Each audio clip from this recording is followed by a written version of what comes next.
recording in progress. At least something is in progress.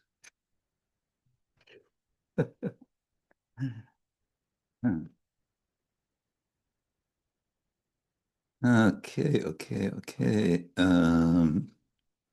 Let me just check before we start one thing.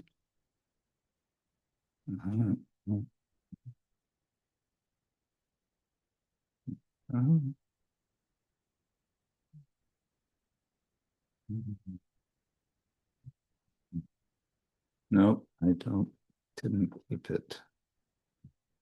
Okay, I may need help getting our song up on the screen later or soon.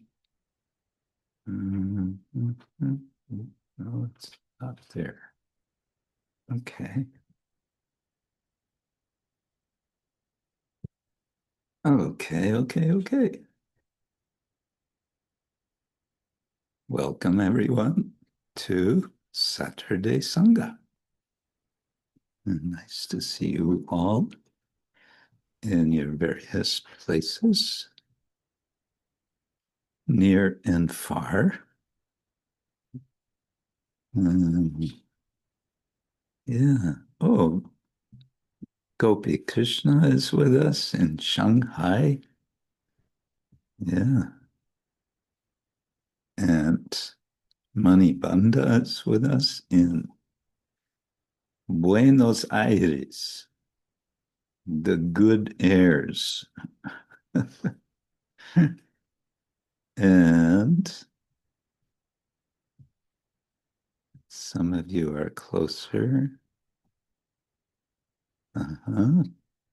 Prema Sarovara is also with us in Beijing, just outside of Beijing, actually. And more will be coming, I guess. Om Jnana Timirandasya Jnananjana Shalakaya Chakshurun Militam Yena Tasmai Shri Gurave Namaha Shri Chaitanya Manobishtam Stapitam Yena Bhutale Swayam Rupa Kadamahyam Dadati Swapadantikam Vandeham Shri Guru Shri Yutta Padakamalam Shri Gurun Vaishnavanscha Shri Rupam Sagrajatam Sahaganam Raghunatam Vitam Tam Sajivam Sadvaitam Savadutam Parijana Sahitam Krishna Chaitanya Devam Shri Radha Krishna Padan Sahagana Lalita Shri Vishakhanvitanscha Nama Om Vishnu Padaya Krishna Prestaya Bhutale Srimate Bhakti Vedanta Swamin Iti Namine Namaste Saraswate Deve Gauravani Pracharine Nirvishesha Shunyavadi Paschatya Devatarine Vancha kalpatarubhyascha kripa sindhubhya evacha patitanam pavanebhyo vaishnavebhyo namo namah. He Krishna karuna sindhu dinabandho jagatpate gopesha gopika kanta radha kanta namastute Tapta Kanchana Gaurangi Radhe Vrindavaneshwari Vrishabhanu Sute Devi Pranamami Hari Priye Jai Shri Krishna Chaitanya Prabhu Nityananda Shri Advaita Gadadhar Shri Vasadi Gaura Bhakta Vrinda Hare Krishna Krishna Krishna Hare Hare Hare Rama Rama Rama Hare Hare Hare Krishna Krishna Krishna Hare Hare Hare Rama Rama Rama Hare Hare Krishna, Krishna Krishna, Hare Hare, Hare Rama, Hare Rama, Rama, Hare Hare. So we can jump into our song of Srila Narottam Das Thakur, which is continuing with song number 5. Now, before we start this, I wanted to back up a little because now I have this nicely done publication of the Prema-bhakti Chandrika. This was done several years ago, and 1999. So that's a few years ago. Published by Ishvara Prabhu, and I think, Bengali translator Bhumipati Prabhu, Sanskrit translator Vinod Bihari Das. I don't know who is that. But what I thought may be helpful, we've been going through step by step the Prema Bhakti Chandrika. It may be useful to see an overview. So we have table of contents of this. And I don't know if these names of songs are in any original edition, but in any case, I think they're helpful. We're on song number 5. There are altogether 9 songs, with some of them having several verses, as we've seen. And this 5th song is here referred to as Raga Anugā Bhakti Riti. Riti can mean something like rati, I would say. So attraction. But going back to the beginning, the first song is called Shri Guru Mahima. What means Mahima? Mahima means glory, the glorification. And this has some subsections, namely Sri Vaishnava Mahima, and then the glories of Srila Rūpa and Sanatana Goswamis, and then Shuddha Bhakti Tattva. So all of that is within Sri Guru Mahima. And the next song is called Ekanta Bhakti, which has a subheading Naistika Bhajana. Naistika, this comes from the word which is a favorite of Croatian people, namely Nishta, which in Croatian means niets, right? Nothing.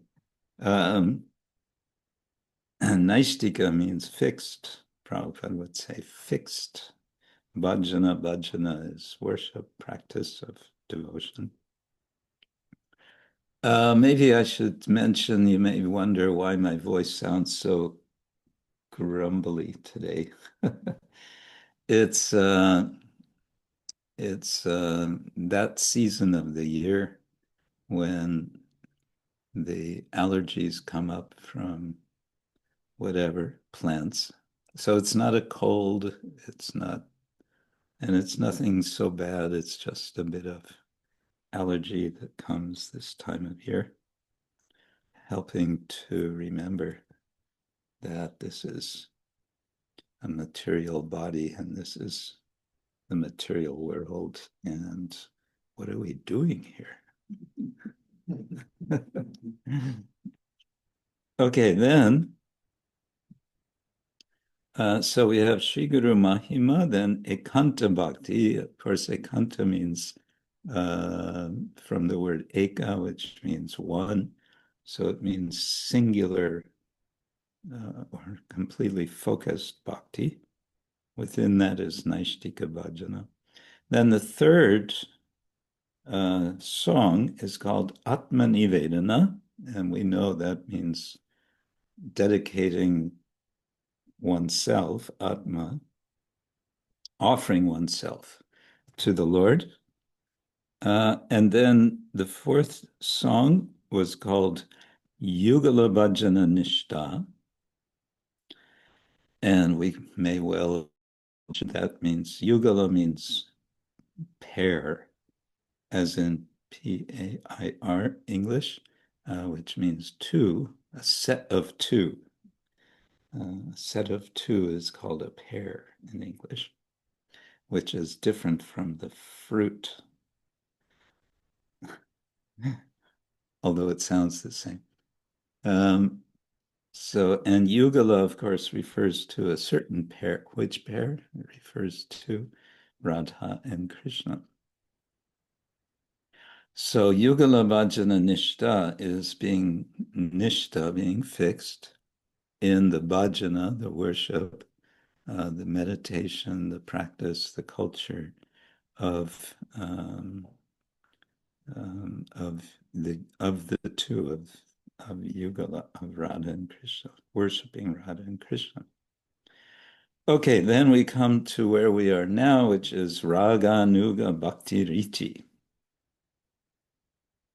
And this includes a subheading, the truth about Shri Radhika and the Sakhis. The truth about Shri Radhika and the Sakhis is on page 7.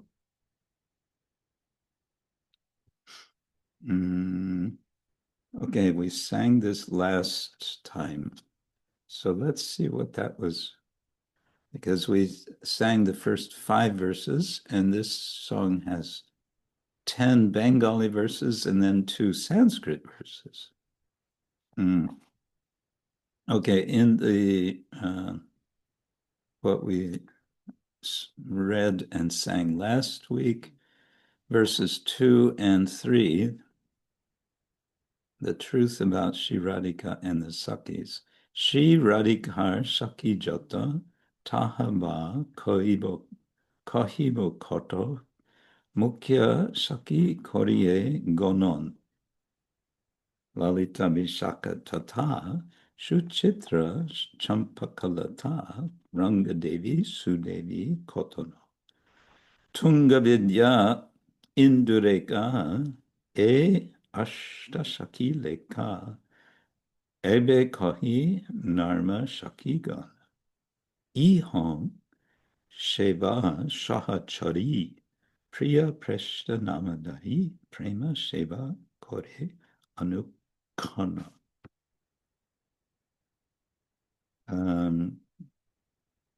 Well, this is just the list of the principal Sakhis, saying that there are different types of Sakhis and that they are countless.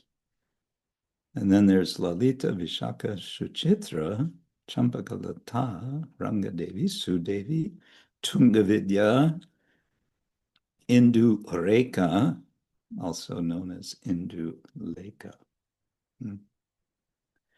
These are the 8 principal Sakhis, and they're most dear to Shri Radhika, and are constantly serving their lordships with profound love, it says here. They're called Priyanarma Sakhis. They're most intimately associated with Radha and Krishna. Okay. So we're going to continue with this song today. And next week we can start with Song 6, which is Topics of Meditation for Arousing Prema-bhakti, which has 2 subheadings. Okay. And we have in the chat, we have the song. Okay, starting with verse 6. Haribo. E shobar anugā hoiyā. Haribo. Welcome. Prema sevā nibo cāiyā. Ińgite bujhibo shabakāj. Rūpe gune agamagi. Sadā, hobo, anurāgī. Vasati, koribo, sakhīra, mājha. Okay, what's that all about? I am the follower of all these gopis. So this is narottama Das Thakur, and he's identifying himself as a follower of the gopis, and this song is about raga anugā bhakti. So he's identifying himself with this raga anugā practice. I shall serve them with great love. I will completely understand their orders, even when couched in casual hints or gestures. So this word ińgite can mean something like hinting. So that's interesting. Ińgite, in the hinting. Bujhibo, shabkaj, I will understand. Bujhibo means I will understand. I will understand. So I will understand the subtle indications from these gopis about what to do. Kāja. Kāja means work. Ińgite, bujhibo, shabkaj. And then I shall become immersed in wonder at their transcendental virtues and beauty, and I shall dearly love them. I shall always remain in their company. Now, Avadhuta Rai sent us a word for word. Let me just check this. What was it? Daga. Yeah, agamagi. Let's see what that is.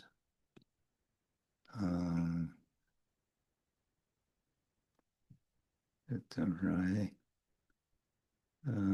Okay, this will take a little time.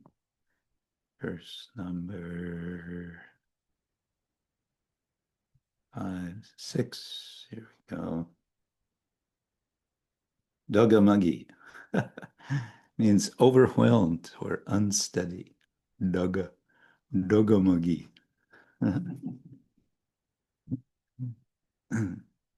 Overwhelmed. That's a nice word to learn.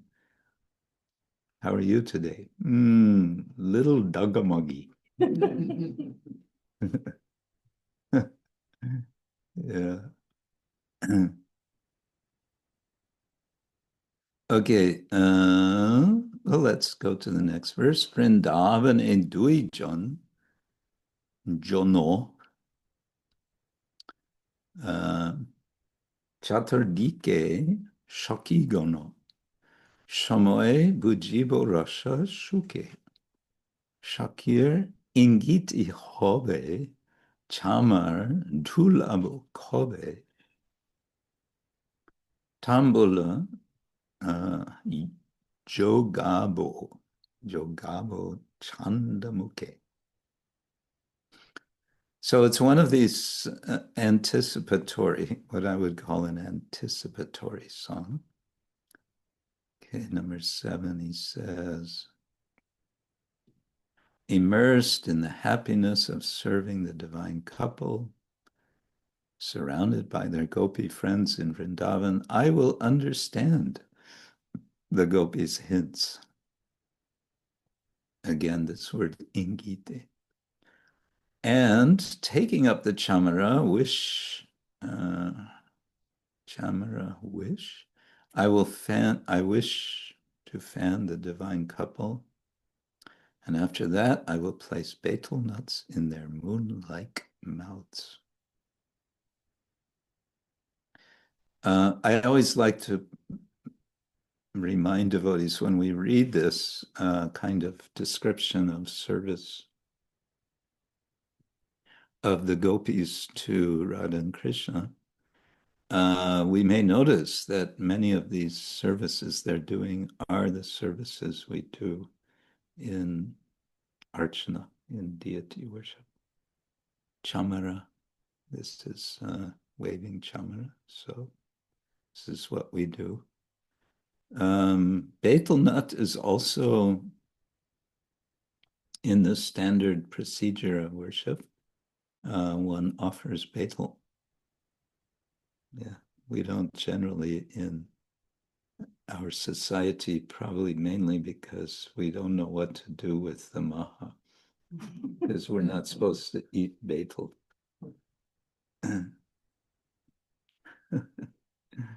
Yeah. To which I have a little confession. One time I took betel. I was in the Radha Vallabha temple in Vrindavan, which is not Gaudiya Sampradaya, it's the Radha Vallabha Sampradaya. And they have beautiful worship of Krishna, Radha Krishna, but Radharani is considered too elevated to represent in a regular deity. So they have, you'll see in the Radharaman temple also simply like a sari wrapped with a crown on top. But they have the deity of Krishna. Anyway, I met one of the pujaris, one of the priests. He spoke very good English. And I was kind of interviewing him, asking him questions. He was very happy to answer. And then he offered me, betel from the deity. And so I just didn't feel like I could say, no, thank you. He was too friendly. So I don't remember what it tasted like. And it's supposed to be slightly intoxicating. I don't remember being slightly intoxicated. No, and I don't remember being very intoxicated. But it seems Krishna likes betel nut.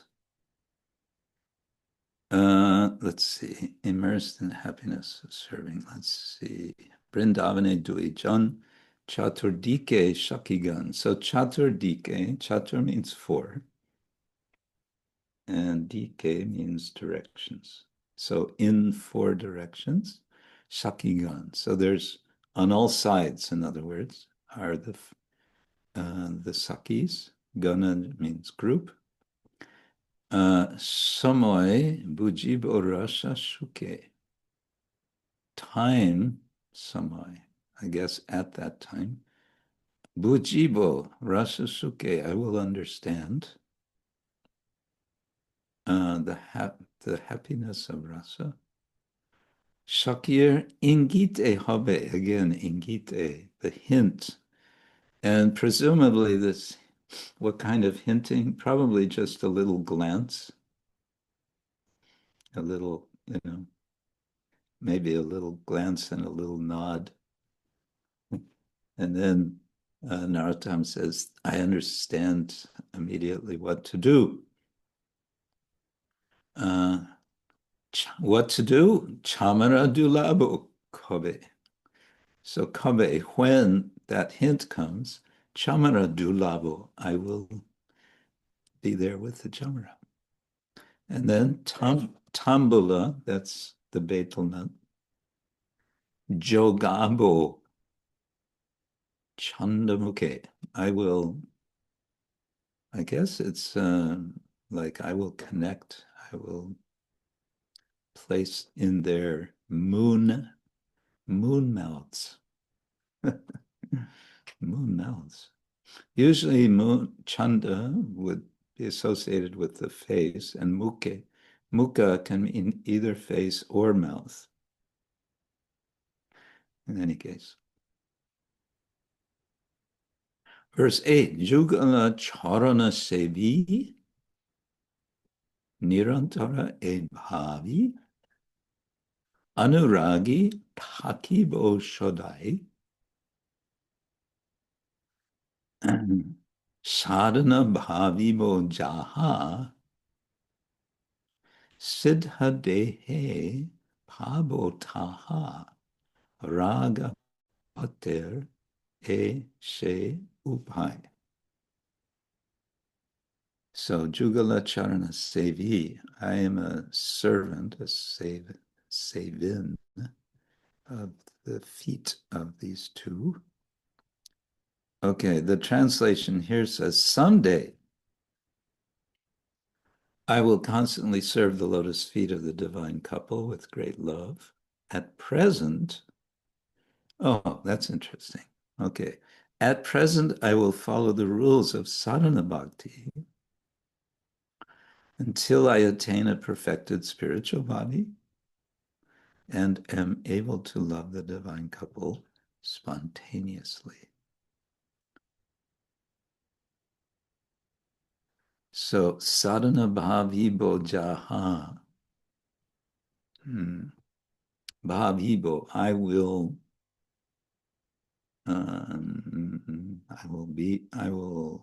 be in the mood of, I will cultivate the mood in sadhana. Siddha-dehe pābotaha. So jaha taha, this is, I think, it's relative correlative.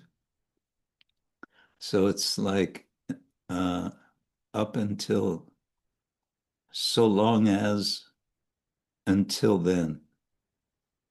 Jaha, so long as, taha, and at that time. So as long as I don't have a siddha-deha, sadhana bhavibo, I will practice sadhana. Siddha-deha pābo, I will get taha, then I will obtain siddha-dehe. Then raga pater ese upai. Ese upai, literally, this is indeed the process. Upai means the means, the way to do something. So raga pater ese upai. Pater upai, the means of the path of raga is indeed this.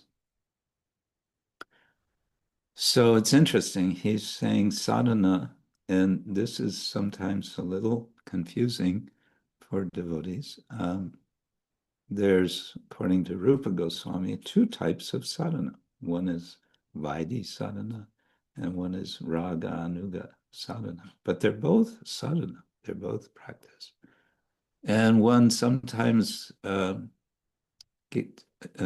here's the term, there's this term siddha-deha, so that we understand is spiritual body, perfected body.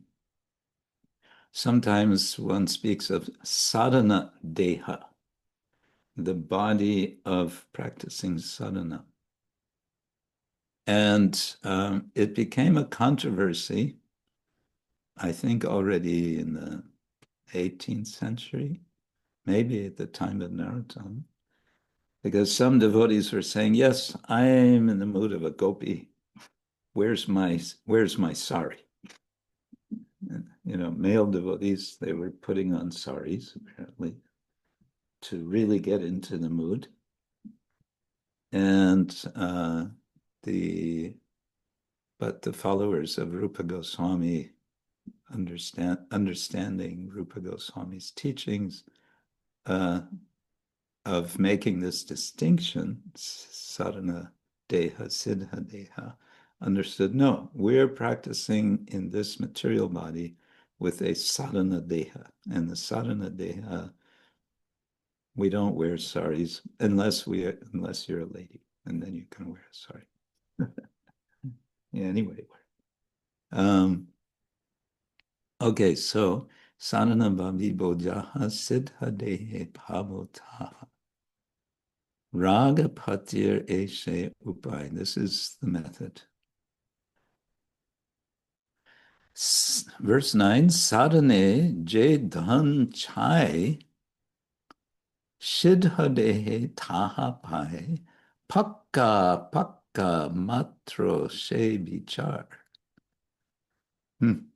Apakke sadhana riti pakile she prema-bhakti bhakati lakkhana tattva sar. Okay, this will be a little technical. That treasure of pure love of God for which I hanker while I follow the regulative practices of sadhana bhakti, I will attain when I have the spiritual body of a liberated soul. So he's anticipating, yes, I'm going to get that treasure, that dana of prema-bhakti. What does it say here? Edan chai siddha-dehe taha pai. I'm going to get it. When I get a siddha-deha, then that will come.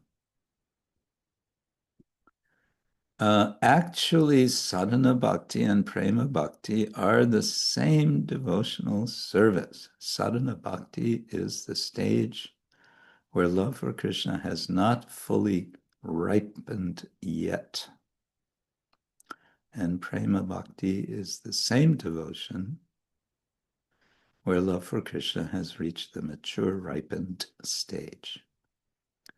This is the description of devotional service. So, this word pakka literally means cooked, but it can also mean ripe, as in ripe fruit. And apakka, of course, means not cooked. In modern Hindi, and I think also Bengali, pakka can also mean anything solid. So a pakka building is a solid building as opposed to a kacha building, which is made of bamboo and grass and mud. A pakka building is made of bricks and stone and like that. Or pakka rasta, a pakka road is a road that's paved, and a kacha road is a dirt road or a mud road. Mud when it's the rainy season. Apakke sadhanariti pakile se prema bhakti bhakati lakshana tattva sar. So this is the sar, tattva sar, the essence of tattva, of the qualities, the characteristics, lakshana of bhakti. Verse 10, narottam dase koi ej enomor hoi brajapuri anurāgī bāsa sakhīgan gananate amare likibe tate tobe hi purabo obilasha. So Narottam Das Koi says, E Jenomor Hoi, this is such of me, Vrajapure Anurag Vasa. In Vraja, the Anuraga, in the Anuraga, the longing, the ongoing attachment in Vrajapuri. Vasa, I live.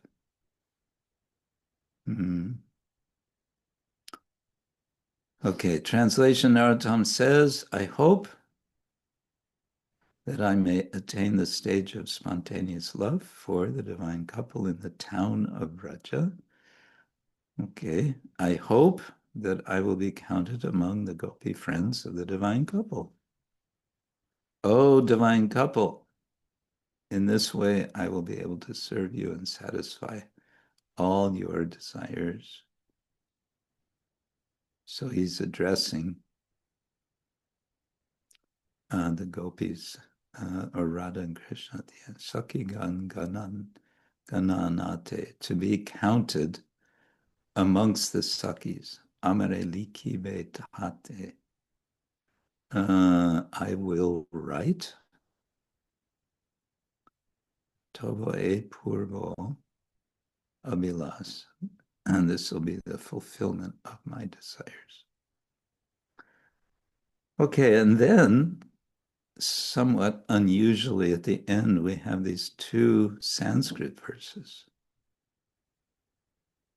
Sakhīnam sangini rūpam atmanam vasanamayim agamagi sevā parang tat rūpa alankara bhushitam. The stage of prema-bhakti is described in the following statements of Vaishnava literature. Quote, one should meditate on oneself as being the maidservant of the gopis, and in this way one will attain their mercy. Agya sevā parang tat. So agya means order, following the order, doing service, following their order. Rūpa alankara bhushitam. One will be ornamented. Rūpa alankara. I think that could have a double meaning, being like Rupa Goswami and having a form like a gopi. Sakhīnam sangini rūpam, having the form of an associate of the Sakhis.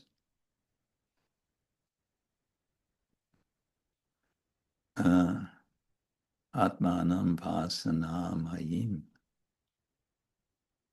Okay. Then verse 12, Krishnam smaran, this is from Rupa Goswami's Bhakti Rasamrita Sindhu. Krishnam smaran janang chasya preshtam nija samihitam tat kata ratas chasau kuryat vasam raje sadā. The devotee should always think of Krishna within himself. And one should choose a very dear devotee who is a servitor of Krishna in Vrindavan. One should constantly engage in topics about that servitor and his loving relationship to Krishna, and one should live in Vrindavan. However, if one is physically unable to go to Vrindavan, he should mentally live there. Krishnam smaran janam cha asya preshtam nija samihitam. Preshtam, someone who is dear to Krishna. Remembering the janam, the person who is preshtam. Nija samihitam, in proximity to himself. Tat kata rata. So doing kata, narrating, tat, all of that in relation to this devotee. So kuryat vasam vraje sadā. One should do the residence, one should live in Vraja all the time, sadā. The verse itself does not say anything about if one is physically unable to go to Vrindavan, he should mentally live there. It doesn't say that.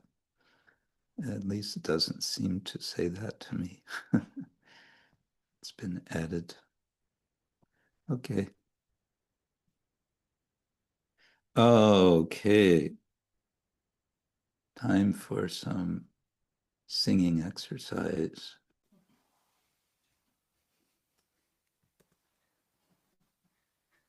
Who's our mridanga player today?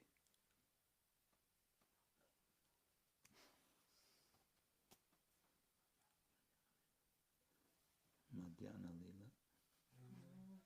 No. Note this enthusiasm.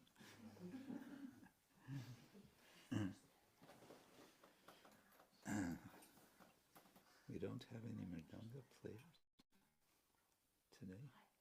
I forgot what I learned.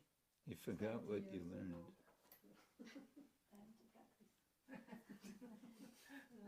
Kirtida Nandini, are you a mridanga player? No. No? Why not? Not yet. Not yet.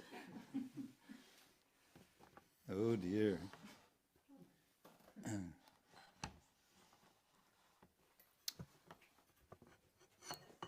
What to do? Kartals and other rhythm instruments we have. No one even wants to play. Oh, you have kartals? Okay.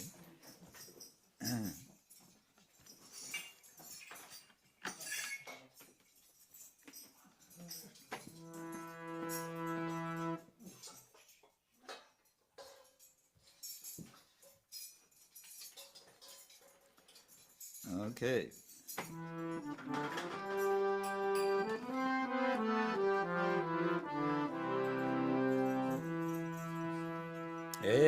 Sabhāra anugā hoiyā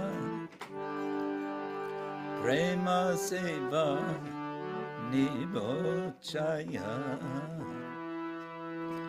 sabhāra anugā hoiyā prema-sevā nibo cāiyā ińgite bujhibo kāja ińgite bujhibo kāja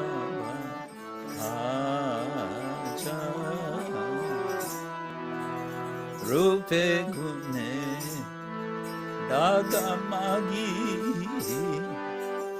sadā hobo anurāgī rūpe agamagi sadā anurāgī vasati koribo sakhīra mājha vasati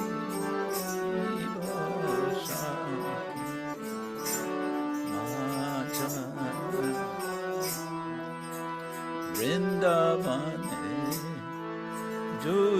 jana catur-dike sakhīgan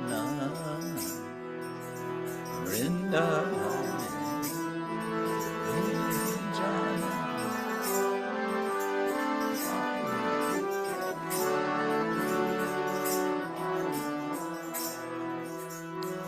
samaya bujhibo rasa sukhe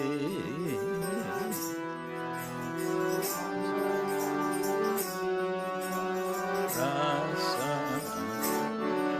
sukhe sakhīra ińgite habe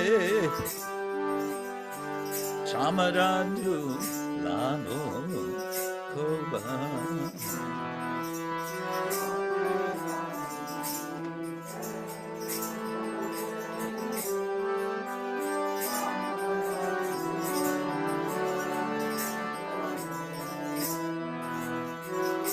Tambula Jogabo Chanda Mukhe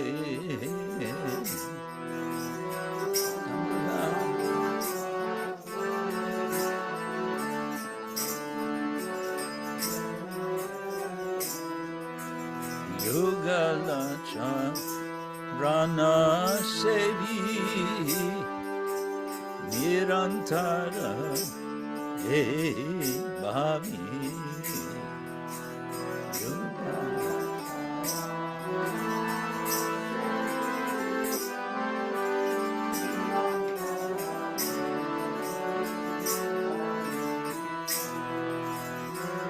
anurāgī koribo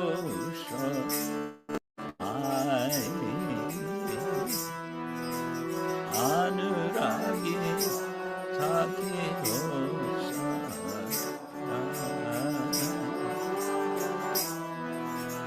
sadhanava nibo jaha siddha-dehe hobo sadā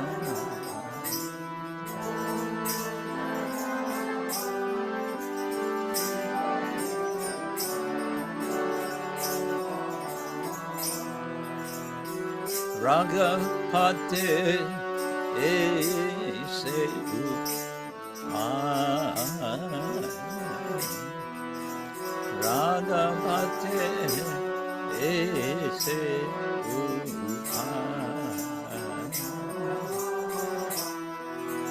sadhane jana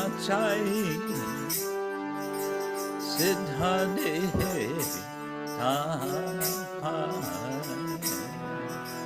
sadhane jana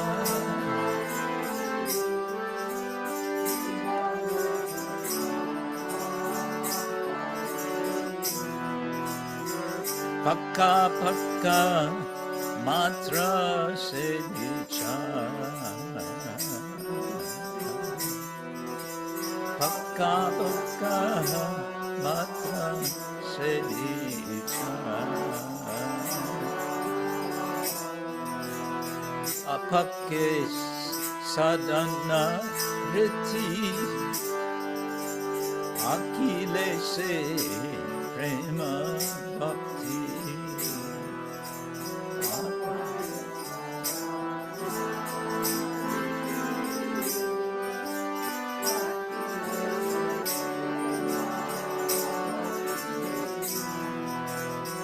vakati lakana tata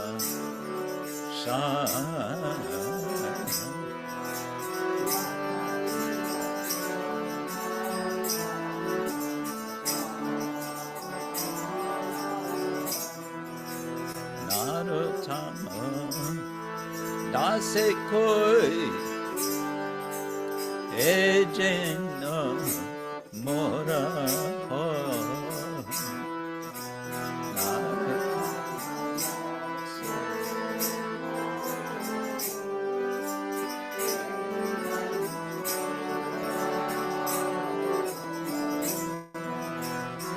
Rajapure anurāgī vasa Rajapure anurāgī vasa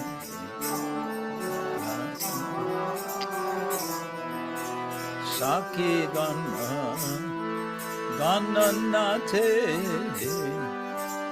amare likhibe tate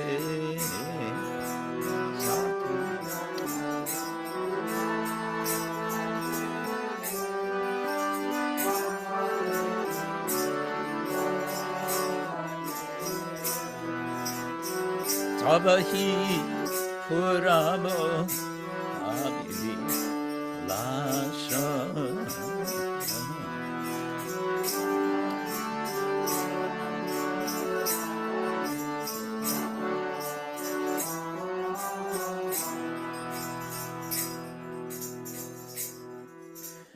sakhīgan sangini rūpam atmanam vasanāmayim sakhinam sangini rūpam atmanam vasanāmayim agya sevā param tathat rūpalaṅkara bhushitam agya sevā param tathat rūpalaṅkara bhushitam Krishnam smaram janam chasya preshtam nijasamīhitam Krishnam smaram janam chasya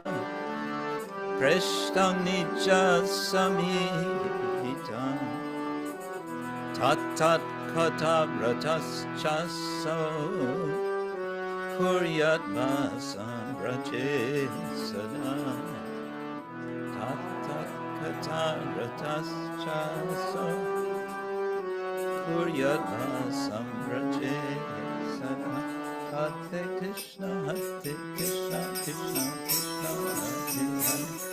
Hare Rama Rama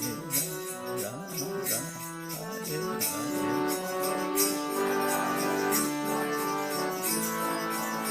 Hare Hare Krishna Krishna Krishna Hare Hare Hare Rama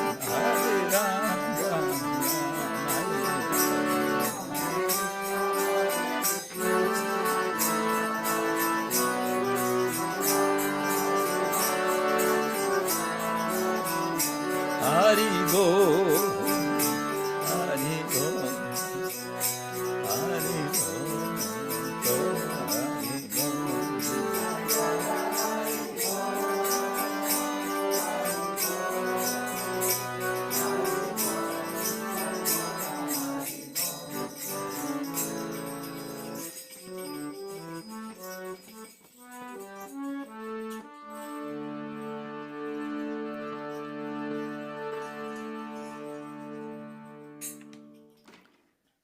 So, Srila Narottama Thakur ki jana. He's anticipating quite something to be with Radha and Krishna, giving all the details of how he's going to serve. And what I like is he gets the hint from the other gopis, what he should do. He takes the hint. So he's very sensitive. Guru Maharaj, can you please turn the original sound back? Thank you. It's done. Thank you. Okay. Now, Param, you're there. Can I ask you, we talked a couple of days ago, and so I heard from you a little about your adventures in Sri Lanka. So would you like to share something of that? And I have to excuse myself for 2 minutes, but I've already heard from you something of this, but I'll be right back. Is that all right? Yes, it's okay. Okay. So am I audible? Yes. Okay, I think on this side is the microphone. Hare Krishna, everybody. Thank you so much for having me. And we had a conversation a couple of days ago, and I shared after some time a little bit about my transcendental adventures, and Guru Maharaj had the idea that I could maybe share something about it with all of you. Well, I ended up in Sri Lanka as a result of, operation in India, which I had with my knee. I ended up with broken meniscus and another ligament. And then I overstayed my visa and I could not leave India. So after some time, we managed, and I could go to Sri Lanka, where I was invited by the ambassador to Sri Lanka in Great Britain. We have met in London. And so I wrote to him and I said, look, I have a little bit of crisis, and if I could go to Sri Lanka. And he introduced me, this gentleman, the ambassador, to his close friend from childhood. And he was a Buddhist priest, a Thero from the Buddhist tradition in Sri Lanka. So I ended up in a jungle in a beautiful monastery, Buddhist monastery. And in the mountain range, I think we were in touch once at that time. I shared few pictures from that. In the mountain range called Narasimharaj. So a lion, the king of lion mountain range. It's in the southern Sri Lanka. And the entire monastery was, in fact, a former tea plantation. So there were a variety of teas, including very expensive teas like a white tea and green teas and black teas. So the monastery was doing a little bit of business with the tea. And I came there during the rainy season. So that was amazing. Like there were showers that was just pouring and pouring. It was amazing. It was amazing. But there was no contact with the priest, the Buddhist priest. He had a temple in Colombo as well. So he would just come, like twice in a month to attend to business and meetings. And I was there on my own. So during these heavy monsoons, I wouldn't see anyone for like 10, 12 days. So at that time, I wouldn't eat anything. We would just, I would just go and harvest a few avocados. There were avocado trees and some other fruits. And when I got to town was about 3 miles walk. I would just buy rice noodles and I had a kettle.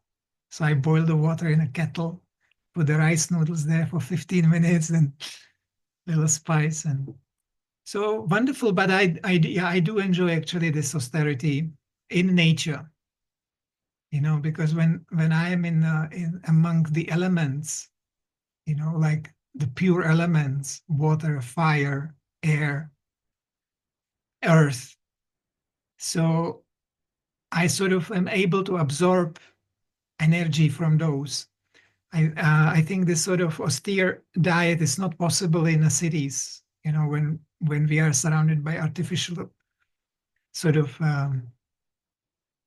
products. So that we are under stress, our body is generally under stress. So the food becomes like the solace.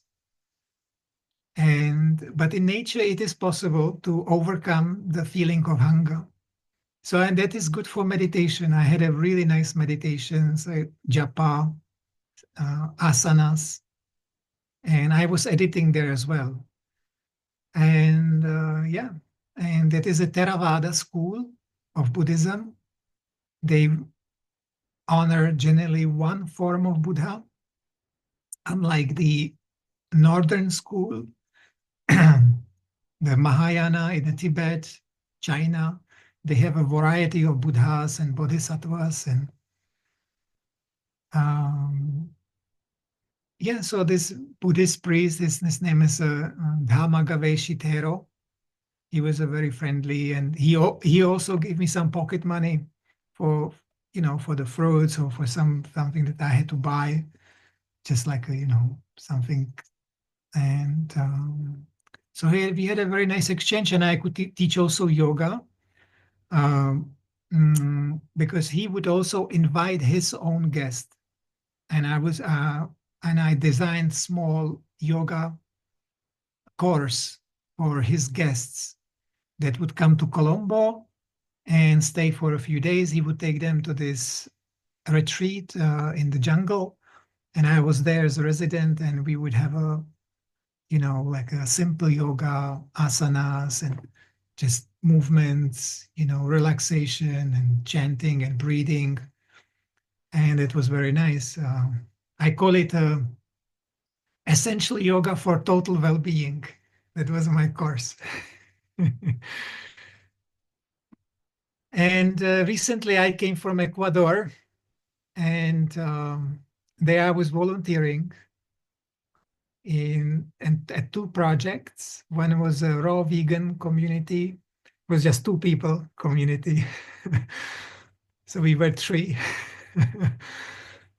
And again, rainy season, massive rains, and that was even more austere because we had to travel to town like 20 kilometers by bus to get some basics. And on the land, there was not much to harvest during the monsoon. So that was good. And after 1 month, I went to see, I went to see the neighbors, and they were really nice people. They were not like vegans or anything, but they were they had a big heart. And they say, yeah, you can come, They had a house also. I was living in a tent with the previous, and with this family, Tata Otte Nature Reserve. It was a huge land. They had a very beautiful land with a virgin river, drinking water from the river. So a very beautiful place. And with the family, they were very much interested in Hare Krishna mantra. So we had that was just amazing. The Gora Purnima, we made a fire, and even in between the rains, we secured some dry wood, and we just hold our hands, and we were dancing and chanting. They never heard mantra before, Maha Mantra. And we were doing yoga practically every day. Sometimes when they were busy, they had to go somewhere. We couldn't, but mostly every day we would do yoga. 81 years old, grandparents. And after 1 month, I could see how they could move much better.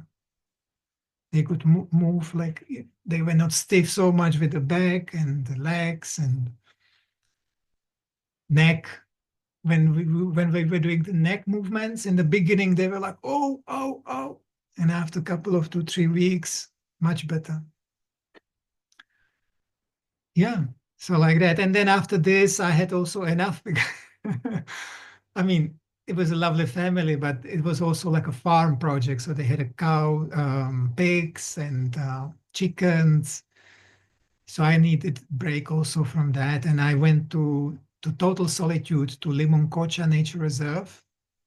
And there I was just on my own, about 10 days in a beautiful community space, and just wooden huts and straw roof and lake full of crocodiles. So I was lucky twice we went on the boat, so I could film also the crocodiles. So I was doing a little bit of photography, mainly sort of atmospheric images, because in the jungle, what happens is there is so much moisture. So the camera and the lens, there's a condensation. So basically there is a kind of a gentle, like a fog forms on the lens elements, sometimes from inside, sometimes from outside. But that created beautiful effect. So I was thinking I will not clean the lens all the time, but I just left it. So I have this kind of like a dreamy series of like a dreams in the Amazon. Leaves and sun among, like sun rays, sort of like abstract images. And yeah, and that was beautiful there. That was amazing place. And I just returned to Czech Republic a couple of weeks ago, back in Europe. Yeah. back to the wild north. Yeah, yeah, yeah. There's a war nearby. Yeah. And in Ecuador, there's no mention, like the consciousness is totally free from all this, what's going on here. Mm. And they are mainly pro-Russians there. You know, I think,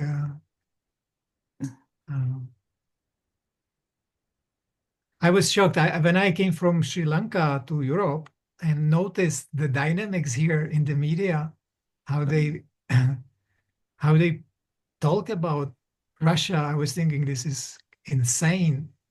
In India, it's a balance. You know, they don't say whether Russia is good or bad or whether Ukraine is good or bad. They don't have a point of view. But here, the media, they serve the point of view to the public. Yeah. So much, you know, I couldn't believe when I read in the newspaper that Putin is a war criminal. I think he's a criminal of war. Mm. Yeah, so Krishna has been there all the time with me and Srila Prabhupada and the holy names. So it was, instead of preaching in every town and village, it was preaching in every forest and jungle. Yeah, adding forest to it. Yes, yes. So no one is left out, not even the forest people. Yeah, Lord Chaitanya was also preaching in the forest, of course, Charikanda, and then not just to the animals. It mentions that he was preaching also, he was getting the tribal people to chant Hare Krishna. Yeah. Yeah. Good. Okay. So where's the next adventure to? Well, I'm just now looking into options. Okay. I have to leave the studio now by on International Yoga Day. I will making a big stretch somewhere. Yeah. I have one place confirmed. This is one devotee here. He has a cottage in the forest in the mountains. Mm. So during the summer it will be available. Mm-hmm. Okay. Good. Yeah. Good. Thank you. All the best for your photographic and preaching and yoga adventures. I'm also thinking to looking for a job. Looking for a job. Yeah. Back to reality. Yeah. Yeah. They used to tell us, I remember, on the streets in Germany, just while distributing books years ago, there would always be someone nasty person as they would walk by quickly, they would say, "Geh arbeiten." Go to work. They didn't think what we were doing was work. And they were obviously they were quite resentful that they had to go to some boring job, whereas we were standing on the street and meeting different people. They didn't like that. Yeah. Yeah, maybe I could distribute books again. That's an idea, huh? Yeah. That's an idea. Yeah. Yeah, some devotees do that. They maintain themselves by distributing books. Yeah. So maybe on a Janmashtami, I spoke with Lila Purushottam Prabhu, and I have offered to do a little program, like a healing, like the viewing of the film, of the new films. Film. Yes, this healing film program. Yeah, and he was interested. He liked the idea, and there might be a day on the festival evening that we can facilitate that. Yeah. Good. So maybe I can speak with them about also getting some books on that occasion, my devotees. We'll see. I'll see if it works out. I hope so. Yes. Yeah. Good. Thank you. Thank you. Thank you. Hare Krishna. Dekho jabe. We will see. Okay. Speaking of dekho jabe,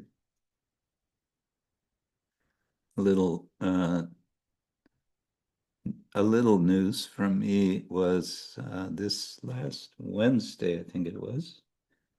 We had two guests, two special guests. Mukunda Prabhu brought two professors here to Sadhanasrma for lunch.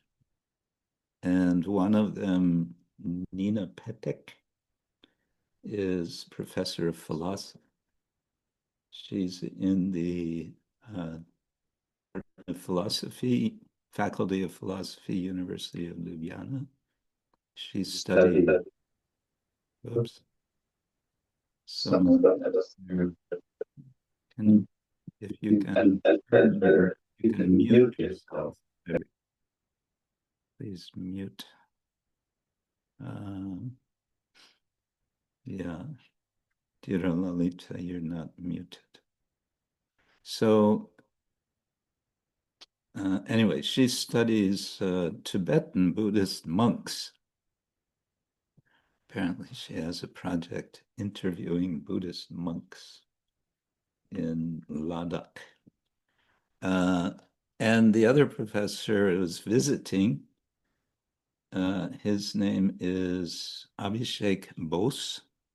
He's from Calcutta, teaches at University of Calcutta.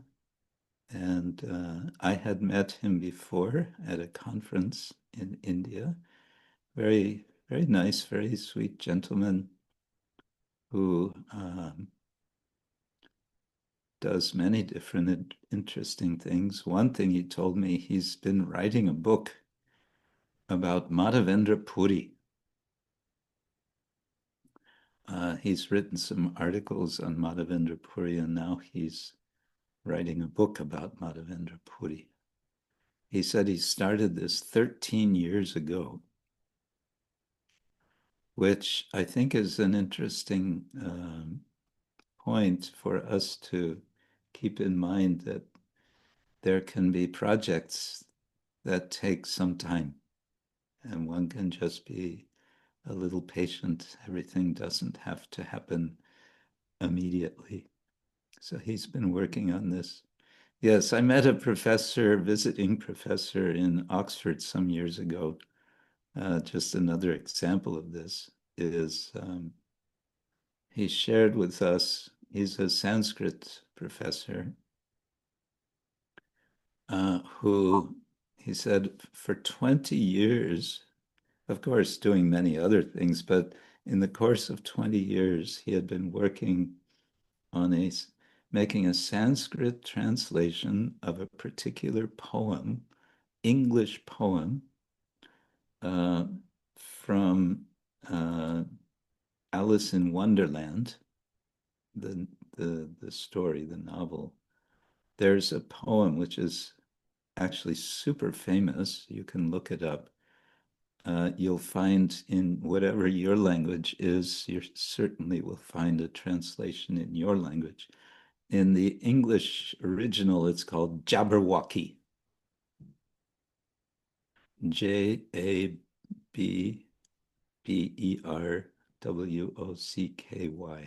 Jabberwocky.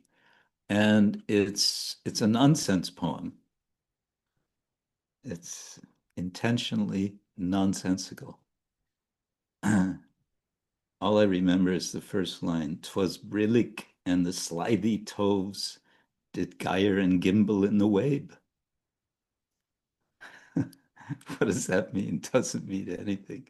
It sounds like it means something. And so it's attracted a lot of people have been inspired. Let me translate that into our language. Anyway, the point is, this professor had done a Sanskrit translation of it. Nonsense Sanskrit.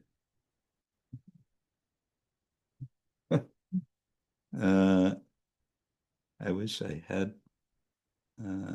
I have a copy of it somewhere, but not here with. The song is in the chat, Guru Maharaj. Oh, there it is. Yeah. Oh, thank you. 'Twas brillig, and the slithy toves did gyre and gimble in the wave. All mimsy were the borogoves, and the mome wraths outgrabe. Beware the jabberwock, my son, the jaws that bite, the claws that catch. Beware the jug bird, and shun the frumious bandersnatch. He took his vorpal sword in hand, long time the manxome foe he sought. So rested he by the tum tree, and stood a while in thought. And as in uffish thought he stood, the jabberwock with eyes of flame came whiffling through the tulgey wood, and burbled as it came. 1, 2, 1, 2, and through the vorpal blade went snicker snack. He left it dead, and with its head he went galumphing back. And hast thou slain the jabberwock? Come to my arms, my beamish boy. O frabjous-day, Callooh, he chortled in his joy. 'Twas brillig, and the slithy toves did gyre and gimble in the wabe. All mimsy were the borogoves, and the mome wraths outgrabe. Hare Krishna. So, but my point was that this professor had worked on his Sanskrit translation of that poem over a 20-year period before he shared it with us in Oxford. So anyway, these two professors came, and we had a very nice lunch prepared by Yamunamrita. And we had nice conversation, and we'll see, maybe at some point Professor Petek will have me to give a talk in the university. And also Professor Bos was very, I think by nature, he's a devotee, because he said, let's have some kirtan. And so we had some kirtan. I sang a bit of Hare Krishna, and he said, what about Narottam Das? So we sang a song from Narottam. Hari Hari Vipale Janama Goainu. And then he became inspired, and he chanted with some Tampura background from his iPhone. He chanted Shikshastakam, which he knew from memory, and he chanted in a very devotional way. And I asked him if he would be agreeable to become a member of the advisory board of our project in Mayapur, the Godruma Educational Trust. And I mentioned a kind of research project I'm thinking of. And he said, oh, yes, why not? And he immediately gave suggestions of what we can do. So that was very nice. And what I also wanted to show and tell, I received, who gave me this last week? Yes, Shravana Ramaniya gave me this very nice book, a new book from Krishna Swami, Bhakti Vision, Eastern Perspectives on Western Insights. And this is a compilation, I believe, from several lectures that Kadamba Kanana Maharaj had given. And of particular interest is that he's lecturing, he's speaking about all sorts of themes knowledge and realization, the search for meaning, happiness and success, faith, exploring divinity, universal brotherhood, higher and lower natures, the senses, dreams, time, music, youth and old age, friendship, love and marriage, pursuit of wealth, truth and morality, justice and leadership, and finally transcendental travels. And he sprinkles in his discussion quotes from various Western, we might want to say Mahajans. And so from Thomas Aquinas, Aristotle, St. Augustine, Francis Bacon, James Boswell, Sir Thomas Browne. He was okay. In the back, he explains who these people are. John Calvin, Marcus Tullius Cicero, Dante Alighieri, Charles Darwin, John Dewey, Ralph Waldo Emerson, Epictetus, Euripides, Sigmund Freud, George William Friedrich Hegel, Herodotus, Thomas Hobbes, Homer, William James, Samuel Johnson, Carl Jung, Immanuel Kant, Gottfried Wilhelm Leibniz, John Locke, Titus Lucretius Carus, Martin Luther, Niccolo Machiavelli, Thomas Malthus, Abraham Maslow, John Stuart Mill, John Milton, Michel de Montaigne, Friedrich Nietzsche, Blaise Pascal, Plato, Marcus Fabius Quintilian, George Santayana, Arthur Schopenhauer, William Shakespeare, Baruch Spinoza, Henry David Thoreau, Thucydides, and finally, Leo Tolstoy. All these people he quotes in various lectures, and I would say he's weaving in points that they're making, and he's not arguing against them so much as elaborating or illuminating something which they have said. And this reminds me of conversations that Srila Prabhupada had with Shyamasundar and who else? Hayagriva, where they would present ideas from different Western philosophers, and Srila Prabhupada would shoot them down. I call it philosophical skeet shooting.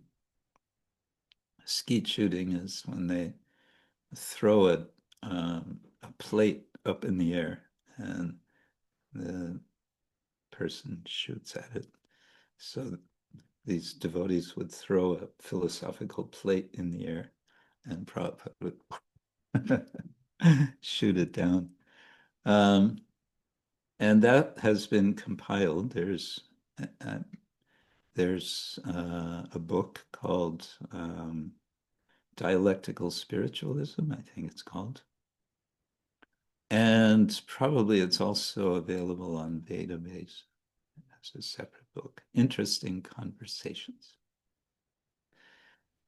Yeah, so that's that. All right, now I wasn't sure, Chitra Vilasini, you wrote to me and it wasn't entirely clear to me whether you wanted to say something now about the Bhagavad Gita group or what? Hare Krishna Maharaj, Hare Krishna devotees.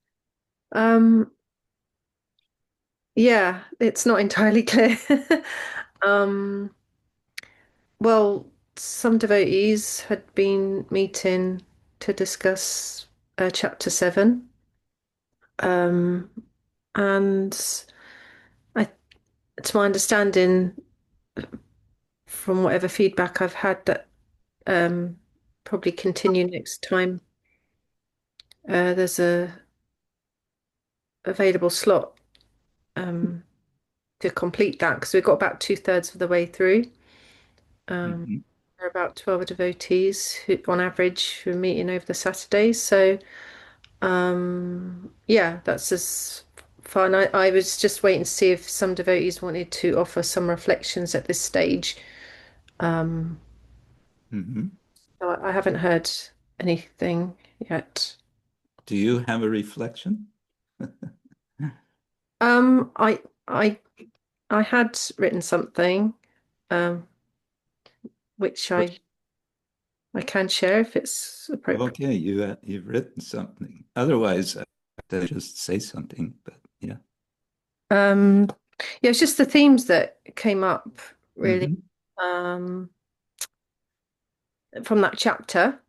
Mhm. That we always have choice, and that Krishna consciousness is available to everybody, um, and that Krishna is speaking to us through subtle and gross experiences. Because we also listened to one of your lectures on 7.4, and the understanding, I think you described like a telescope. So Krishna is extending himself to us, um, expanding in different ways. And personally, I just from that had the understanding that like his arms are just reaching out into the world in so many ways, and he's just saying, come to me, like whoever, wherever you are.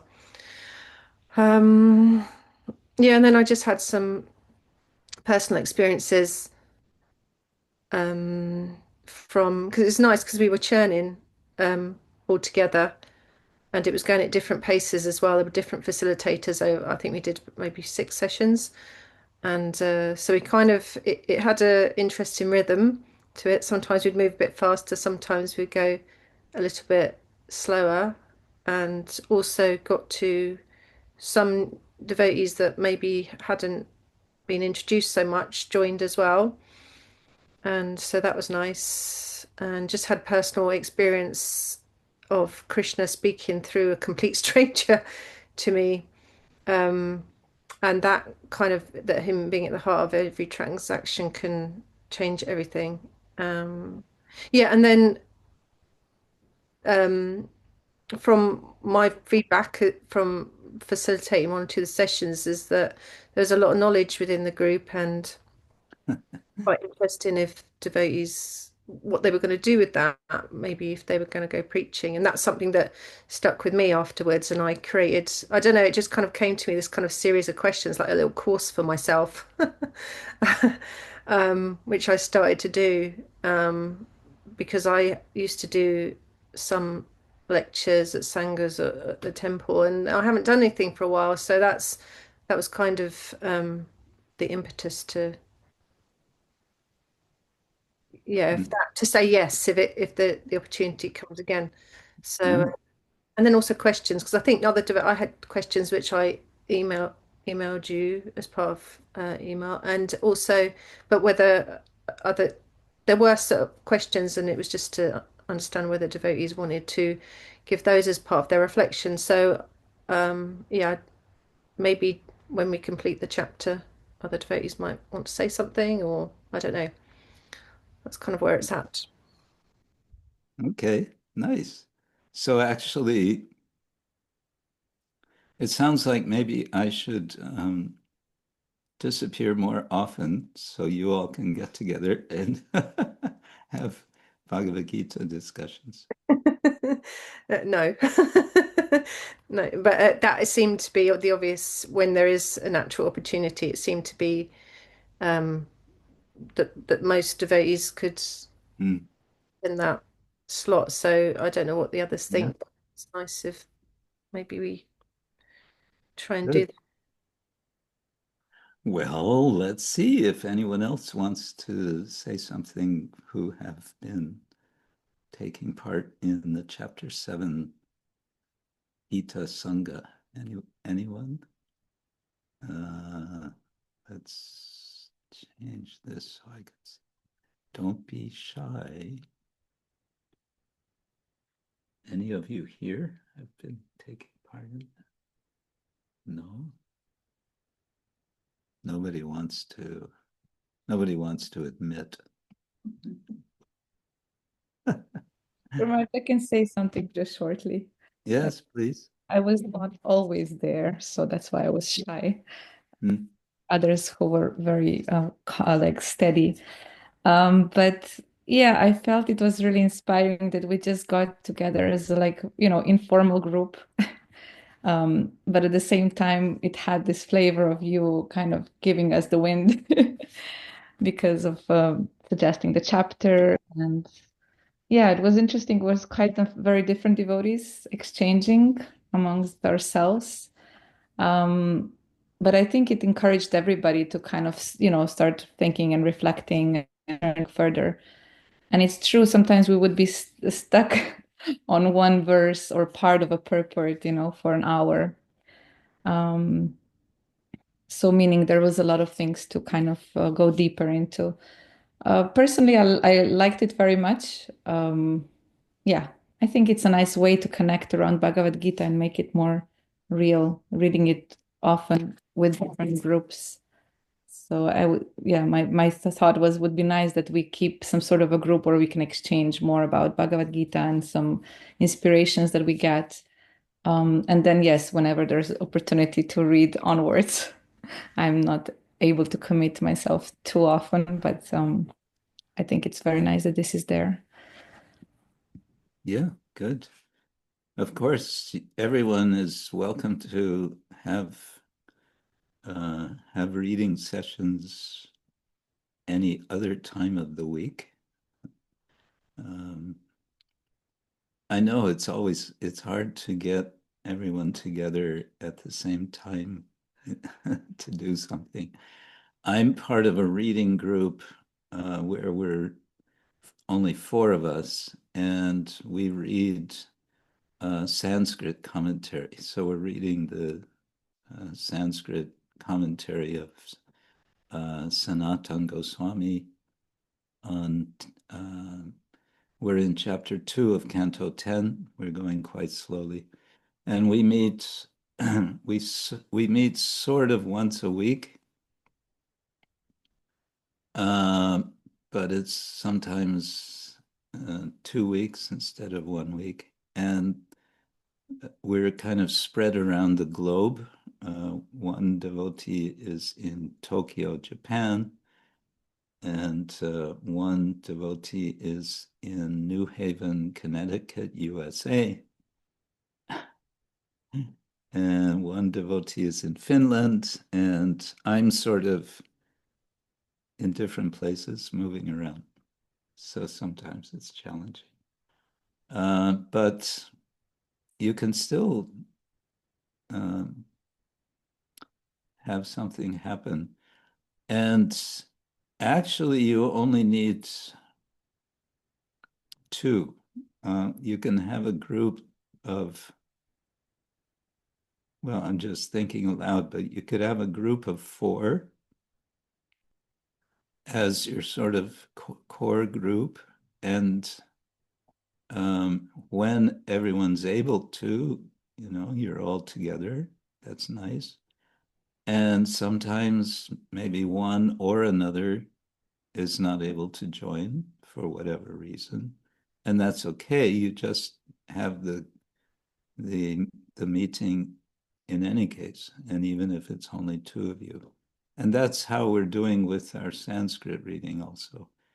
We're generally 4, but sometimes it's 3, and I think occasionally it's been only 2. But it's nice to keep, we say in English, keep the ball rolling. So you might consider doing something like that. It can be, of course, reading Bhagavad Gita. It can also be reading Bhagavatam. For example, you could read fourth canto Bhagavatam. Why fourth canto? Well, because there's a writing project, isn't there? And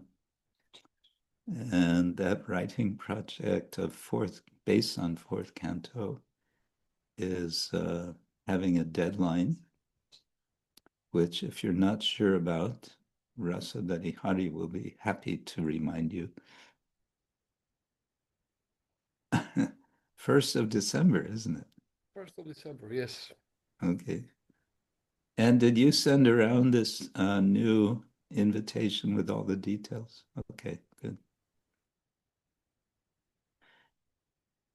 And incidentally, I guess you all know Canto 3, the book is out, it's available. And it came out very nice. Okay, Chitravilasini, your hand is up. Yeah, sorry, Maharaj. I just forgot one reflection from facilitating that some devotees perhaps a bit shy to contribute. 'Cause they said, "Oh, my English is not so good." Actually, that's not. I don't know. People say what they want when they want, but it's not a reason to not feel like you would be included or something. Yeah, and that was noticeable when people got a space, but they hadn't been speaking because they were saying, I can't, I've got my English notes. But actually, when they were just given the space, the contribution, it didn't matter how succinctly things come through. It was still really wonderful that, it's so many people were giving their contribution. But that's just one thing I remembered. Yeah, that's nice. Thank you. Yeah, the point about language, of course, if you make groups, amongst yourselves, like I just suggested for devotees, naturally life is easier if those of you who are Croatian have a group of Croatian devotees and you can all easily discuss with each other, etc. Whatever language is easier for you. Johannes, he'll have to find some more Norwegian devotees to do that, right? Okay. Good. Maybe, let's see, anyone else? No. Last time we were going to ask you, Vrindapati, to tell us about Japan. And then we couldn't hear from you. I wonder if we can hear you now. Does it work now? Yes, it works. It works. Okay, obeisances to Gurudev and to the God family. I went to Japan. I went for 2 weeks it was sort of a kind of an escape, I guess, from, well, as some of you know, I had a big birthday, which, I wasn't kind of decided where I was going to go. And by that time, I didn't know that we were also having a retreat. So it was already planned way in advance, this Japan trip. Anyway, I went to Japan and I went to Tokyo. I was there for 3 days in Tokyo. And unfortunately, I didn't plan the schedule well enough so that I thought I would have had enough time to go to the temple, but I just didn't have enough time. It was the day I arrived was quite late because there was a delay in the flight, so it was absolutely exhausting to get there. And about nearly 23 hours, 24 hours of traveling before I even arrived. So I was tired. I have that experience now too. Yeah. And then I was one day in Tokyo, so I was very worried whether I was going to be able to get food which was going to be suitable just for just regular diet requirements that we have. So I hired a vegan tour guide for the day. And I said, I'm not really interested so much in, I mean, you can take me to the sites, that'd be nice, but I like you to give me a tour of places where I can just go and buy vegan food, which I can at least offer and something like that. So I explained the whole thing to her. Go halfway around the world to Yeah. show vegan. Yeah. So it was hard. It was actually very difficult because there are many vegan restaurants everywhere. But in terms of, regular convenience to be able to get food conveniently that's vegan that you can take back, or even just fruit, was actually a very, very difficult experience because it's a little bit more expensive in the convenience stores which are local to you. A supermarket is very far from where I was. And then the vegan restaurants were like a destination on themselves.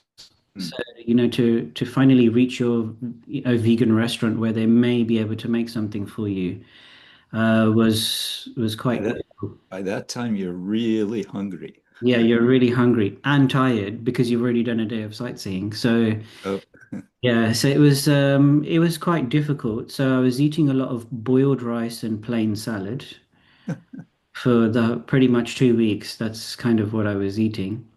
And I managed to get the lady who took me around showed me a few items, but those few items were only available in a few shops, but not in every kind of shop. So I found it was a little bit of a struggle. But then when I met Avadhuta Priya, who was traveling to Japan at the same time, hmm. she and her friend were carried a pot with them, which they bought vegetables and made some soups and things like that they were doing. I was a solo traveler. I carry one bag with me, and carrying a cooker with me is not necessarily the easiest thing. So we traveled, and I went to just to summarize quickly, I went to Tokyo, Kyoto. I was in 5 days in Kyoto. And then from there, I went to Osaka and back. I met Avadhuta Priya in Osaka. And then I went to Nagoya. And from there, I flew to Okinawa. Okinawa, Yes. So I went where to. my parents first met. Oh, really? Oh, okay, cool. And so, yeah, I went to Okinawa and I was there for 3 nights, and then flew via Beijing back to London. But what I found is that the Japanese are quite inflexible when it comes to making a request, for food in a restaurant or anywhere. They're very rigid and stick to the rules that they have to follow. They do not dare cross those lines usually. Huh. And so even I got to the point where I thought, well, what am I going to, I got to the restaurant, a restaurant, it wasn't even a restaurant, it was just some kind of stall that they had in the airport at Nagoya in my connecting flight to Okinawa. And I had one pot noodles, these vegan pot noodles, which all I needed to do was add hot water and I would have had breakfast that day. And so I thought, okay, when I get to the waiting area, I will find a place where I can just get some hot water. And so I thought I'll go to the local store and maybe I'll just buy something very small because you don't just go and ask for hot water. It's very impolite just to go to the store and not buy anything. So I bought a small tub of potato chips, very small box like this. And then they had some chocolate coated almonds, and they were not vegan. Okay, there was dairy in it, but I thought I haven't eaten properly for days here. I need I need something. So I just your survival mode really. I just said, okay, I'll buy this, and maybe she'll be kind enough to give me some hot water in a bottle. And she just turned around and said, no, sorry, we can't do that. You can buy a coffee. We have hot water in the machine and everything is there, but we cannot give you hot water because you only should buy some coffee or tea or something like this, and then that's what you can have, but we can't give you any hot water. That's I was so like, but I'm buying some things from your store. I've bought some things, and I can even pay you for hot water if you like, right? No, sorry, we cannot do this. oh, that's really Yeah, so it was a bit hard food-wise. I strange. think, maybe if, I became was a little bit wiser and like, the other devotees that go, maybe I should have probably connected with devotees there a little bit more. Um, and I mean, there are devotees everywhere there, but a lot of them are working all the time. Hmm. So I found that the culture, in my whole 2 weeks of being in Japan, I only made one friend. And he wasn't even fully Japanese. He was only half Japanese. And so he goes to me, oh, how's your time in Japan? I said, well, I'm one of those people, if I go traveling around the world, I make 100 friends at least, and talk to people and meet people. And by that time, I go to China. Last trip I was in China, one person got up, the next person sat down, and I met so many people. I had bags under my eyes. There were that many people I was talking to through the whole time I was there. So many devotees as well. And the Chinese are more flexible. Even if you go to a non-vegan restaurant and you tell them, we're strictly vegan, the best way in China is just to say you're Buddhist, for example, and they will quickly, they know that you're not going to eat meat, fish, eggs, no onions, no garlic. They'll come out with something. They'll make it for you. But in Japan, this flexibility seemed to be sort of not there. So, Well, and that's so, good to know. I've yeah, been to Japan. not Now really. having second thoughts about ever going. No, but you're a sannyasi, so if you go there and meet with the devotees, they'll arrange it for you to have Yeah. prasadam and things, so that it can be arranged for you to have prasadam at the right time at the right place. Whereas, I'm just, we're normal travelers who will go, and sometimes it can be different. But Avadhuta Priya had the right idea. She had this very mini, and it was brilliant. She showed it to me.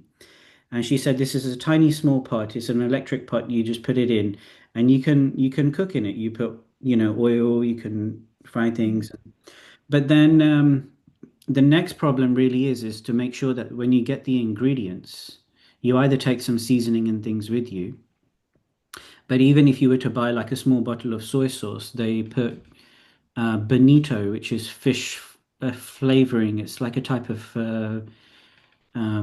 fish that provides flavor to the soy sauce. Oh, So you couldn't guarantee. And I was also then later told by this vegan tour guide that even some of the sugar items that are made in Japan still use bone char to whiten the sugar. They have this mm, filtration process of whitening sugar through yeah, filtering through bone, through animal bone. yeah.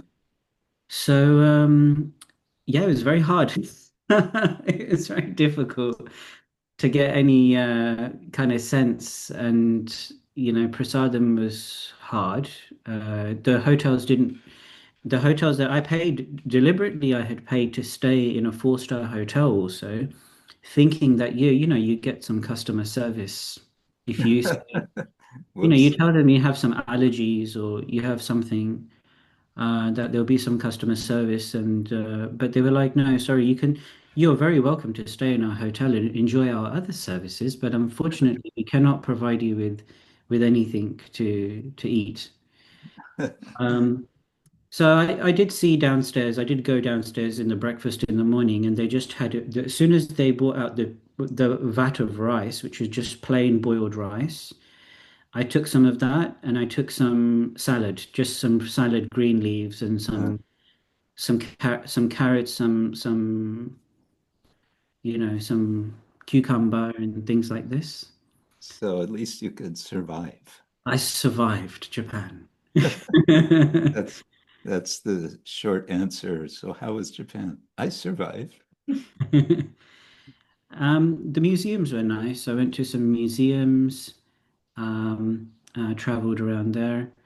And in Nagoya, there was a Nepalese restaurant, and was excited to see this Nepalese restaurant next to me. They do have vegan restaurants in Japan. You can go to a vegan restaurant in Japan, but it's not going to be necessarily prepared without onion and garlic. So people may have to be flexible with these kind of things when they're there if they're traveling on their own to different places.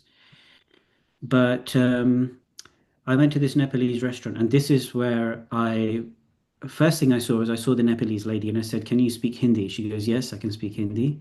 So I explained to her, and they made me some dal and some rotis. So that's Ah, on one day, and that was in Nagoya. So, and they were wondering why I was there. I was supposed to meet a friend of mine, a friend who had incidentally met in the UK, but unfortunately they couldn't meet in the end. And so I was sitting at the restaurant, and I thought, I've been here for like 2 weeks now, solid almost, and I haven't made a single friend because the Japanese culture is they work from very early in the morning, and they will work all the way until like 7, 8 p.m.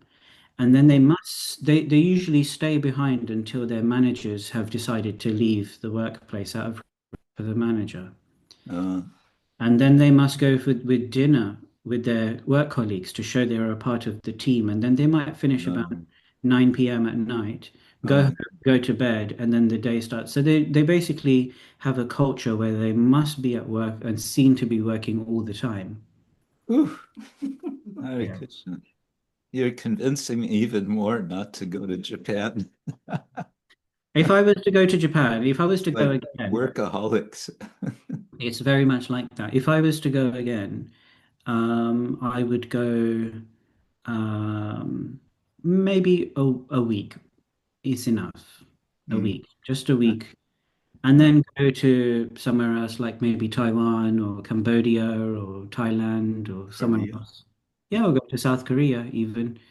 I can't say I have never been to some of those surrounding areas, so I can't say we will have the same problems, but Yeah. yeah, it was a fun trip. I did a lot of reflection work for myself. I think it was time needed to think about, getting older and, what I will do in the future and what's realistic to, to do in life. Mm. So I had a sort of a few pensive moments as well because I was doing some martial arts as well. And the Okinawa trip was largely to see one of my martial arts sisters who moved from China to live in Okinawa. And she's studying under some meditation master in Okinawa. And so she's doing these spiritual practices and things. And she said, "Look, I'll come and pick you up and I will drive you around Okinawa." So for 3 days, she was more or less available to help me. And she had friends who were living in Okinawa. And island life, as you know, is more relaxed than, mainland anywhere. And so people were a little bit more, I think, friendlier. And I think people were more accommodating for vegan needs as well. There Mm. was a lot more there in Okinawa than there was in mainland Japan. Okay. Um, and the temples were very beautiful in Japan also. But once you've seen cherry blossom, you kind of like, Right. okay, Yeah, yeah. you've seen it. And How many cherry blossom trees? trees will you see, right? Then there are kind of three main forms of Buddhism in Japan, plus Shinto. So about four different, um, slightly, Shinto is more kind of animism. Yeah. It reminds me a lot of Taoism in many ways, but I think it's closer to animism than Taoism. Yeah. And and then they have the Shingon Zen Buddhism, and there is one other which I can't remember the name of. But once you've seen kind of one kind of Buddhist temple, you've kind of Kind pretty of much seen them just all. seen it Yes. all, yeah. So I don't want to sell it in a negative light. I'm going to just be honest and say Japan was a wonderful experience for me for different reasons, Okay. for my personal reflection and traveling. I traveled on my own. There was nobody with me at all. Just one day I met with Avadhuta Priya and her friend, and then yeah, I was there on my own. And this in this Nepalese restaurant, I thought I've been here for 2 weeks, I haven't spoken to anybody. And this guy who was sitting next to me was really enjoying this Indian food, and I thought, okay, well, maybe he, just appreciates all this. So I just started talking, and I said, hello, and it turns out that he's actually half Japanese, half Indian, but he never met his father because he left when he was very, very young. His parents separated when they were very young. But he says, I have this Indian blood in me and I love Indian food. And he's just eating all. So he was eating all this food and everything. And I thought, okay, well, this is the first person who's actually said hello properly and, got talking to. So I paid for his meal. I just went up and I paid for mine and I paid for his. He was so happy. And then he invited me to have a tea afterwards. It was the weekend. So, sometimes you see people a little bit more relaxed on the weekend. So I had a coffee, A little bit more a little relaxed. bit. They still work to some degree, but if you're working all the time and then the weekend comes, these people don't really want to do anything after that. Socializing, or to speak of wanting to socialize, they're peopled out by the end of the week. So come the weekend, I was we just had an hour conversation over some. I had a herbal tea and he had a coffee, and then he told me his story and said, "Look, this is how it is." And I explained it, and I wrote his name for him in Sanskrit. I said, "Oh, I'm a student of yoga and meditation, and we believe in all of these kind of things, and." Since you're half Indian, maybe you can explore this. Maybe. So I asked him if he would ever go to the Tokyo Hare Krishna temple, and I said, "Do you know much about Hinduism?" So I asked him, and it was an opportunity to try and help him, learn something about Krishna consciousness as well. He says, "Yes, I know that there's some gods, and but he was really invested in the food, so." Yeah. Anyway, that was my Japan trip. It was. Okay. I won't go back again, but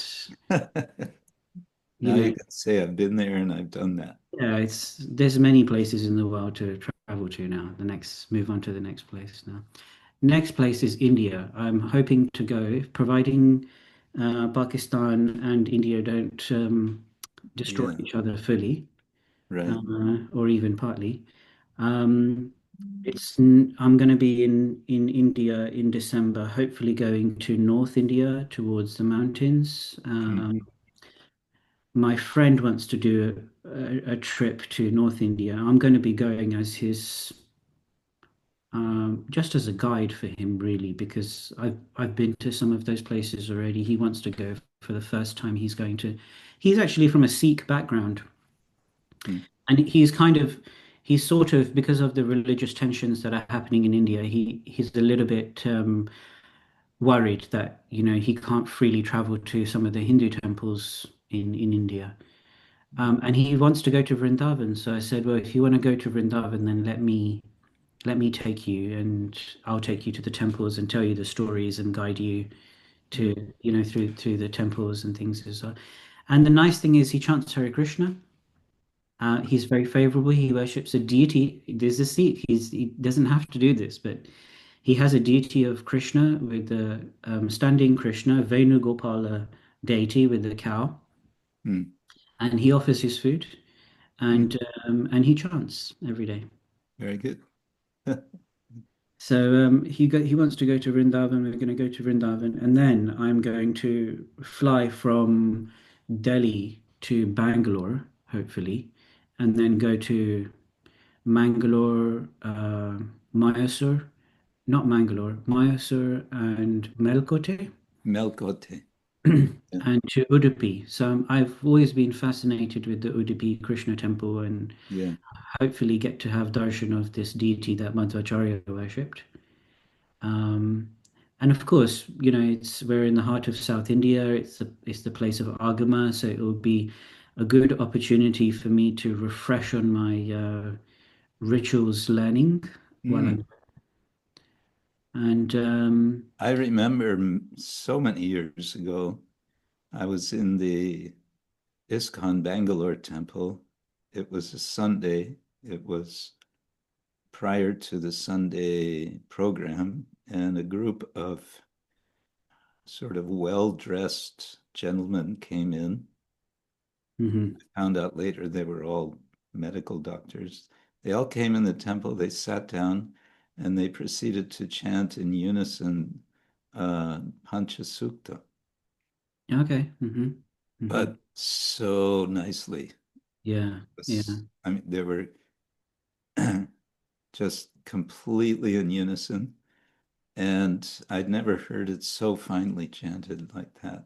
Mm-hmm. And then someone told me that there are clubs all over Bangalore of Yeah. mantra chanters. And that's what they do. They come together and they chant mantras. Yeah. In the gurukuls, yeah, they will do that. Yeah. And meet. Well, not only gurukuls, apparently, or maybe that's the venues, but these were middle-aged gentlemen. Yeah, to keep it alive, I guess you have to be practicing the mantras too. Mm. That's the problem. I don't have a lot of people who are necessarily inclined towards learning Veda. Mm. I mean, we talk a lot about Vedic stuff, but actually it's a lot of Puranic and more specifically Srimad Bhagavatam and Bhagavad Gita. Not that there's anything wrong with that, of course. It's the Amala Purana, the conclusion of the Vedas. But we don't have, more or less groups or places where people chant. So there is a friend of mine who does yagyas and pujas, whom you probably met when we did the Pratishta for the small Lakshmi deity in Simhachalam. Mm. But when we sit to chant together, we don't match up at all. The swaras, it's awful. So I always tell him, you do one line and then I'll do the next line, because if we're together, we don't really match, it doesn't work. So it's annoying, but yeah, that's that's how it is. It is, yeah. So yeah, it's nice. We're looking forward to seeing you here in the UK as well. Dear Lalita, Mataji's given us your schedule, so we're hoping to come. But you're not going to have enough time to come and visit us in Crawley, I see. Really. I think not. Sorry to say. No, it's going to be a pretty short visit. Okay. What to do? Well, please, could you come for longer? Because all the UK yatra, I know there's many yatras out there, but we're not seeing much of you these days. So yeah, well, I'll meditate on that. Yeah. And I see Odari. Thank you. Thank you, Hare Krishna for that Guru. detailed description. Odarya Chandrika, maybe you want to say something briefly, and then I think our time is up for today. Yes, Guru Maharaj, I would just like to share that Surya Kunda had her birthday yesterday. That's all. Oh, she's right here. I know.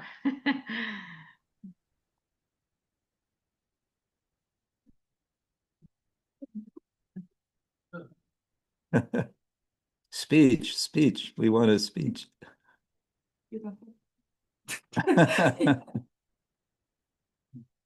Happy birthday to you.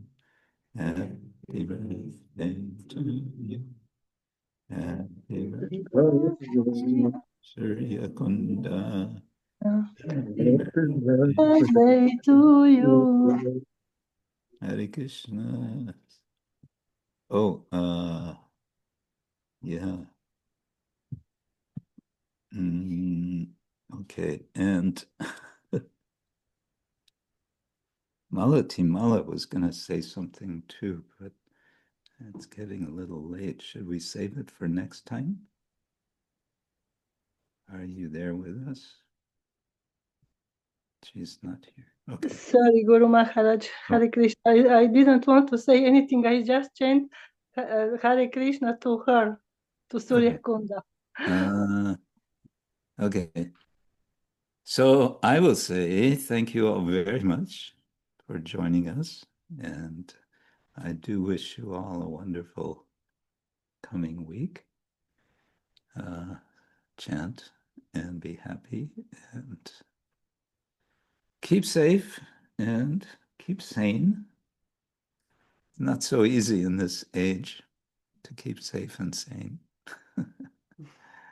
My thanks to those of you who have been translating.